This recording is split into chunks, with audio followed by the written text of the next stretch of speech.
تم میں ایمان کی طاقت ہے۔ خالد رضی اللہ عنہ اپنے لشکر سے خطاب کر رہے تھے۔ یہ خدائے وحدہ لا شریک کا فرمان ہے کہ تم میں سے صرف 20 ایمان والے ہوں تو وہ 200 کفار پر غالب آئیں گے۔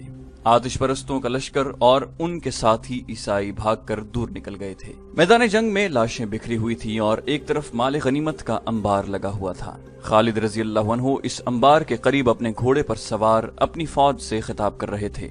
خدا کی قسم، خالد رضی اللہ عنہ کہہ رہے تھے، قرآن کا فرمان تم سب نے عملی صورت میں دیکھ لیا ہے۔ کیا تم آتش پرستوں کے لشکر کو دیکھ کر گھبرا نہیں گئے تھے؟ آنے والی نسلیں کہہ گئی ہیں کہ یہ کمال خالد بن ولید رضی اللہ عنہ کا تھا کہ انہوں نے اپنے سواروں کو چھپا کر رکھا ہوا تھا اور انہیں اس وقت استعمال کیا جب دشمن مسلمانوں کو کاٹنے اور کچلنے کے لیے آگے بڑھ رہا تھا۔ لیکن میں کہتا ہوں کہ یہ کرشمہ ایمان کی قوت کا تھا۔ خدا ان کے ساتھ ہوتا ہے جو اللہ کے رسول صلی اللہ علیہ وآلہ وسلم کی ذات پر ایمان لاتے ہیں۔ میرے دوستو، ہمیں اور آگے جانا ہے۔ یہ آتش پرستوں کی نہیں، اللہ کی سرزمین ہے اور ہمیں زمین کے آخری سرے تک اللہ کا پیغام پہنچانا ہے۔ میدان جنگ فتح و نصرت کی نعروں سے گونج رہا تھا۔ اس کے بعد خالد رضی اللہ عنہ نے اپنی سپاہ میں مال غنیمت تقسیم کیا۔ معلوم ہوا کہ اب کے مال غنیمت پہلی دونوں جنگوں کی نسبت کہیں زیادہ ہے۔ خالد رضی اللہ عنہ نے حسب معمول مال غنیمت کا 5واں حصہ بیت المال کے لیے مدینہ بھجوا دیا۔ اس وقت تک آتش پرستوں کے سالار بہمن جازویہ کو پوری طرح یقین آ گیا تھا کہ اندرزگر کا لشکر مسلمانوں کے ہاتھوں کٹ گیا ہے اور اندرزگر ایسا بھاگا کہ لاپتہ ہو گیا۔ بہمن جازویہ نے اپنے ایک سالار جابان کو بلایا۔ تم اندرزگر کا انجام سن چکے ہو۔ جازویہ نے کہا، ہمارے لیے کسرا کا حکم یہ تھا کہ ہم دجلہ میں اندرزگر کے لشکر سے جا ملیں۔ اب وہ صورت ختم ہو گئی ہے۔ کیا تم نے سوچا ہے کہ اب ہمیں کیا کرنا چاہیے؟ ہم اور جو کچھ بھی کریں، جابان نے کہا، ہمیں بھاگنا نہیں چاہیے۔ جازویہ نے کہا، لیکن جابان، ہم اب کوئی کارروائی اندھا دھند نہیں کر سکتے۔ مسلمان ہمیں تیسری بار شکست دے چکے ہیں۔ کیا تم نے محسوس نہیں کیا کہ وہ وقت گزر گیا ہے جب ہم مدینہ کے لشکر کو صحرائی لٹیرے اور بدو کہا کرتے تھے؟ اب ہمیں سوچ سمجھ کر آگے بڑھنا ہوگا۔ ہماری ان تینوں شکستوں کی وجہ صرف یہ معلوم ہوتی ہے کہ ہمارا جو بھی سالار مدینہ والوں سے ٹکر لینے گیا وہ اس انداز سے گیا جیسے وہ چند ایک صحرائی قزاقوں کی سرکوبی کے لیے جا رہا ہو۔ جابان نے کہا، جو بھی گیا وہ دشمن کو حقیر اور کمزور جان کر گیا۔ ہماری آنکھیں پہلی شکست میں ہی کھل جانی چاہیے تھیں، لیکن ایسا نہ ہوا۔ آپ نے بھی تو کچھ سوچا ہوگا۔ سب سے پہلی سوچ تو مجھے یہ پریشان کر رہی ہے۔ جازویہ نے کہا کہ کسرا ارد شیر بیمار پڑا ہے۔ میں جانتا ہوں اسے پہلی 2 شکستوں کے صدمے نے بستر پر ڈال دیا ہے اور ایک اور شکست کی خبر اسے لے ڈوبے گی۔ یہ بھی ہو سکتا ہے کہ اس شکست کی خبر پہنچانے والے کو وہ قتل ہی کروا دے۔ لیکن جازویہ جابان نے کہا، ہم کسرا کی خوشنودی کے لیے نہیں لڑ رہے، ہمیں زرتشت کی عظمت اور آن کی خاطر لڑنا ہے۔ میں تم سے ایک مشورہ لینا چاہتا ہوں جابان، جازویہ نے کہا۔ تم دیکھ رہے ہو کہ کسرا نے ہمیں جو حکم دیا ہے وہ بے مقصد ہو چکا ہے۔ میں مدائن چلا جاتا ہوں، کسرا سے نیا حکم لوں گا۔ میں اس کے ساتھ کچھ اور باتیں بھی کرنا چاہتا ہوں۔ اسے بھی یہ کہنے کی عادت ہو گئی ہے کہ جاؤ اور مسلمانوں کو کچل ڈالو۔ اسے ابھی تک کسی نے نہیں بتایا کہ جنگی طاقت صرف ہمارے پاس نہیں۔ میں نے مان لیا ہے کہ لڑنے کی جتنی اہلیت اور جتنا جذبہ مسلمانوں میں ہے وہ ہمارے یہاں ناپید ہے۔ جابان، طاقت کے گھمنڈ سے کسی کو شکست نہیں دی جا سکتی۔ میں بھی اسی کو بہتر سمجھوں گا۔ جابان نے کہا کہ آپ کوچ کو روک دیں اور مدائن چلے جائیں۔ کوچ روک دو، جازویہ نے حکم کے لہجے میں کہا۔ لشکر کو یہیں خیمزن کر دو۔ میری واپسی تک تم لشکر کے سالار ہو گئے۔ اگر آپ کی غیر حاضری میں مسلمان یہاں تک پہنچ گئے یا ان سے آمنا سامنا ہو گیا تو میرے لیے آپ کا کیا حکم ہے؟ جابان نے پوچھا، کیا میں ان سے لڑوں یا آپ کے آنے تک جنگ شروع نہ کروں؟ تمہاری کوشش یہ ہونی چاہیے کہ میری واپسی تک تصادم نہ ہو، جازویہ نے کہا۔ آتش پرستوں کے لشکر کا کوچ روک کر اسے وہیں خیمزن کر دیا گیا اور بہمن جازویہ اپنے محافظ دستے کے چند ایک گھڑ سواروں کے ساتھ لے کر مدائن کی طرف روانہ ہو گیا۔ بکر بن وائل کی بستیوں میں ایک طرف گریہ وزاری تھی اور دوسری طرف جوش و خروش اور جذبہ انتقام کی للکار۔ اس عیسائی قبیلے کے وہ ہزاروں آدمی جو للکارتے اور نعرے لگاتے ہوئے آتش پرست لشکر کے ساتھ مسلمانوں کو فارس کی سرحد سے نکالنے گئے تھے، وہ میدان جنگ سے بھاگ کر اپنی بستیوں کو چلے گئے تھے۔ یہ وہ تھے جو زندہ نکل گئے تھے۔ ان کے کئی ساتھی مارے گئے تھے۔ ان میں بعض زخمی تھے جو اپنے آپ کو گھسیٹتے آ رہے تھے مگر راستے میں مر گئے تھے۔ یہ عیسائی جب سر جھکائے اپنی بستیوں میں پہنچنے لگے تو گھر گھر سے عورتیں، بچے اور بوڑھے نکل گئے۔ ان شکست خوردہ ٹولیوں میں عورتیں اپنے بیٹوں، بھائیوں اور خاوندوں کو ڈھونڈنے لگیں۔ بچے اپنے باپوں کو دیکھتے پھر رہے تھے۔ انہیں پہلا صدمہ تو یہ ہوا کہ وہ پٹ کر لوٹے تھے، پھر صدمہ انہیں ہوا جن کے عزیز واپس نہیں آئے تھے۔